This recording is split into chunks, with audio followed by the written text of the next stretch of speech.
Mamoudou, Ouais. dis-moi, comme animateur, c'est quoi le plus important face au public? Ta question est vraiment bonne. Le plus important, à mon humble avis, je pense qu'un animateur, tu es là avant tout pour les gens. C'est être à l'écoute, avoir le pouls de ton interlocuteur, de ton public, c'est essentiel. Développer ce sens de l'écoute. Et moi, je crois dans mon naturel, je suis quelqu'un, une personne, j'ai toujours cette affabilité d'écoute, mais aussi de ressentir ce que l'autre me dit. Alors oui, moi je pense que c'est le plus important. Puis avec ta personnalité, là, je te vois, tu es dynamique, tu es une personne qui a de l'entre-gens. Et c'est quoi qui représente le plus l'animateur? En fait? C'est mon énergie, tu l'as bien dit, mon dynamisme, ma facilité aussi, je crois, d'approcher les gens. Bien sûr, mon sourire qui vient avec, hein, c'est sûr.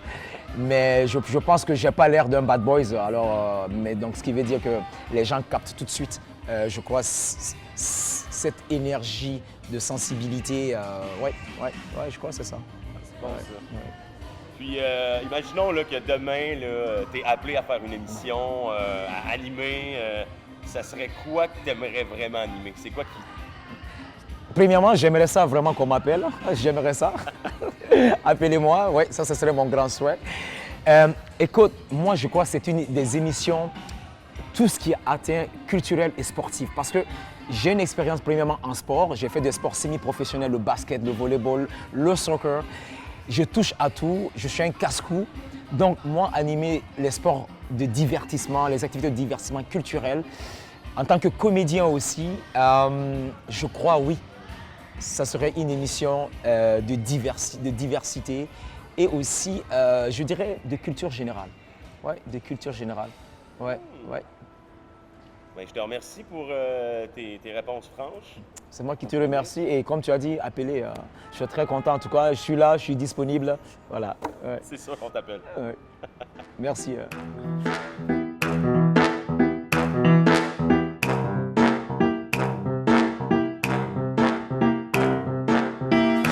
Bonsoir à vous, je suis très content de vous avoir à la maison. Aujourd'hui, on vous présente une autre émission culturelle des top 10 des palmarès des festivals les plus populaires à travers le monde. D'ailleurs, je suis en face de la place TD où il y a l'artiste Leila Bialy qui est en train de performer présentement. Leila, how are you? I'm very well, yeah. Je suis très bon. You say j'ai. You have to tell me how to say it in French. Je vais très bien et je suis très content. Bien. Très contente. Parfait. Et moi, je dois vous dire, I want to say first, congrats for your show. People enjoy it. It was really fun. C'était très amusant. It was really fun. Fun. Yeah. It's your first time in Montreal? No, probably my 4th or 5th time at least. Maybe my friend James knows better than I do. At least 4 or 5 times now. Alors, comme vous voyez, c'est pas sa première fois. C'est une habituée du festival de jazz. Ça prouve à quel point elle aime performer à Montréal.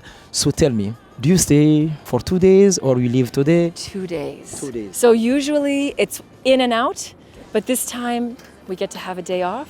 So tomorrow we're going to go see the sights, listen to tons of music, and be jazz fans instead of jazz performers. So.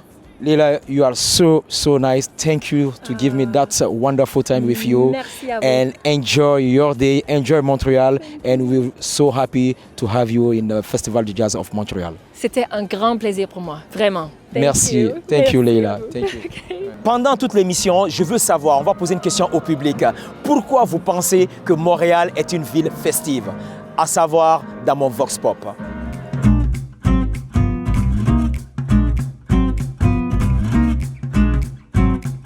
Je vous avais promis que j'allais vous donner le top 10 culturel des festivals qui attirent le plus de spectateurs au monde.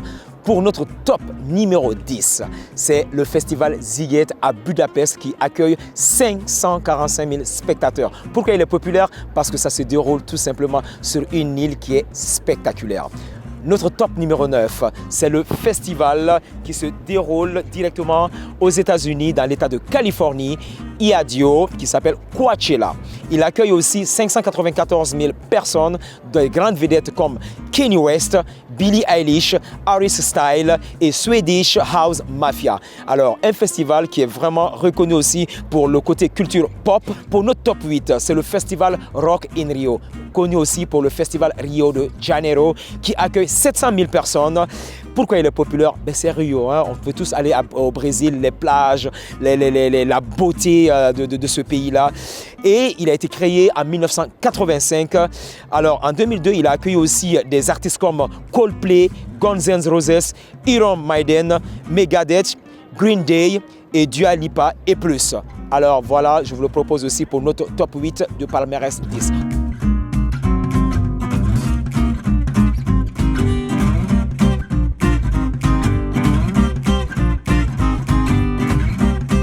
Et oui, vous vous posez la question, est-ce que Montréal fait partie des top 10 des événements culturels les plus populaires à travers le monde? Je m'en viens. Mais pour aller dans nos top 10, j'ai le numéro 7 qui est le Summerfest qui se déroule exactement à Milwaukee, au Wisconsin, aux États-Unis. C'est le plus gros festival pour le peuple aux États-Unis qui accueille plus de 718 spectateurs. J'avais vers le numéro 6 qui est le Pole and Rock Festival qui se trouve en Pologne, précisément à Lonisko, Makowicz. C'est un festival en fait anciennement appelé Woodstock Festival en Pologne. C'est un festival qui est beaucoup vibrant, très particulièrement les bains de mousse font partie de la tradition du festival. Mais il y a aussi un mot-clé pour ce festival-là, c'est vraiment la musique, l'amitié et l'amour. Et c'est ça le rock. Pour continuer dans notre top 10, on a le numéro 5 qui est le Festival Franco de Montréal que nous connaissons toujours par les Francopholies, qui est le plus grand festival de francophonie à travers le monde qui réunit la France et tous les autres pays francophones, y compris l'Afrique, bien sûr. Alors oui, Montréal fait partie de ces top 10 de nos festivals. Nous allons poursuivre très bientôt pour notre top 4.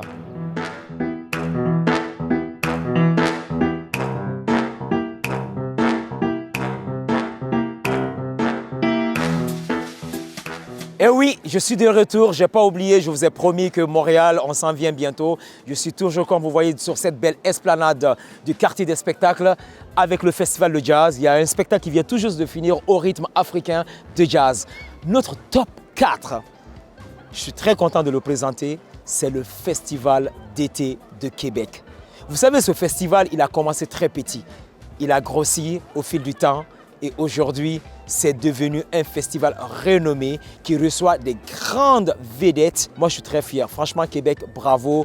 Vous avez travaillé fort. Vous avez rendu ce festival international. Et comme on dit souvent, c'est big, c'est très big.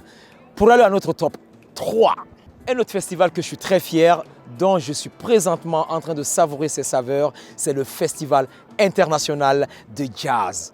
Non seulement le Festival international de jazz fait partie du record Guinness, qu'on appelle le World Guinness Record, du festival, le plus gros festival de jazz au monde. Oui, c'est notre Montréal International Jazz. Il reçoit 2 millions de spectateurs. Il faut qu'on soit fiers de ça. Montréal, soyons fiers, sourions, il fait beau, on profite de notre grand festival de jazz. On va pour le top 2. Mais franchement, j'étais très content pour le festival d'été de Québec et le festival de jazz. Mais celui-ci, je dirais que je suis quand même très fier aussi. Parce que c'est un festival qui se déroule en Afrique. Et on sait souvent, on pense que l'Afrique, on n'a pas de grands festivals, de grands événements. On est reconnu pour peut-être le safari, la danse et tout ça, le tam-tam. Mais non, oui, le top 2, ça appartient à l'Afrique. En fait, c'est au Maroc, le roi en personne, le roi Mohamed VI a demandé que ce festival ait lieu. Vous savez, l'Afrique, on sait danser, on connaît l'ambiance. Vous savez l'expression qui dit couper, décaler? C'est ça, couper, décaler, couper, décaler. Oui, c'est le festival qui se déroule en Afrique. Et je l'ai appelé le festival Mawazine, qui accueille 2,5 millions de spectateurs à Rabat, au Maroc. Comme j'ai dit tantôt, demandé par le roi même Mohamed VI. Vous savez, il a accueilli même des artistes comme Sean Paul, David Guetta, Kanye West. C'est des grandes vedettes. Et pourquoi il est encore plus gros? Parce que c'est le seul festival qui accueille plus de spectateurs pour une seule scène. Vous savez combien? 900 000 personnes par scène. C'est beaucoup de monde. Alors oui, grande fierté pour l'Afrique, pour ce festival-là. Le top 1, qui l'aurait cru? Oui, le top 1, ouais, malheureusement, à Montréal, on n'a pas le top 1, mais on peut se consoler. On a le top 3 de grands festivals dans notre palmarès. Donc, c'est une fierté. Alors, le top 1, il appartient à l'Autruche. Oui, à l'Autruche. Le Donion Self Fest, qui accueille 2,7 millions de spectateurs à Vienne. C'est un festival vraiment peuplement, incroyablement dense pour sa popularité qui se passe au sommet d'une île à la même hauteur que Vienne. C'est spectaculaire. Donc imaginez-vous, c'est comme si je serais au Mont-Royal et je mets une scène qui est à la même hauteur que notre Mont-Royal. Mais imaginez-vous qu'est-ce que ça donne. C'est ça le festival de Danion Fest à Vienne. Oui, il rapporte le top 1 de notre palmarès. Maintenant, c'est le moment du Vox Pop. Je vais aller voir les Montréalais. Suivez-moi, ça se passe maintenant. D'après vous, pourquoi vous pensez que Montréal est une ville festive? Je pense que Montréal est une ville festive à cause que les gens sont joyeux. Tout le monde est respectueux, tous et chacun. Ça fait en sorte qu'on est capable d'avoir des événements comme ça aujourd'hui. Je crois que ça serait peut-être le mélange des cultures puis toute la festivité qu'il y a tout le temps eu à Montréal. Ouais. D'accord. Et toi, qu'est-ce que tu en penses?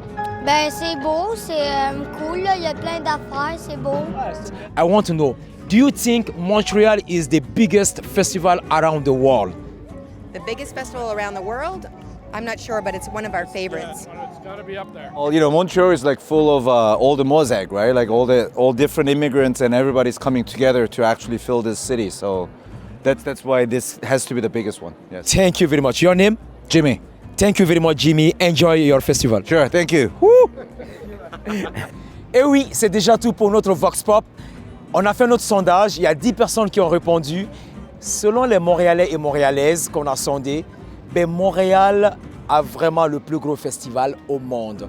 Et Montréal est l'endroit où il fait bon de fêter. Québec, Montréal, bravo. Et moi, je me suis dit, j'aimerais bien goûter un peu du Dessau. Avec Félix qui m'a fait un bon burger, je veux savoir aussi, est-ce que Montréal est bon culinairement? C'est ça qu'on va voir.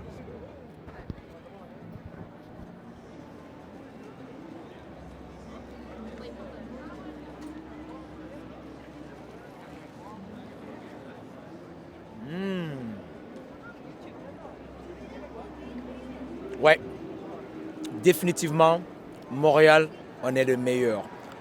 On sait faire la cuisine, on a beaucoup de culture, on a les grands festivals. Montréal, bravo, on est vraiment chaleureux et moi je suis fier de ça. Moi je vous dis merci, on se voit à la prochaine émission pour les 10 autres palmarès culturels. Et je dis merci à l'équipe de production, MTL, et merci de votre générosité. À bientôt.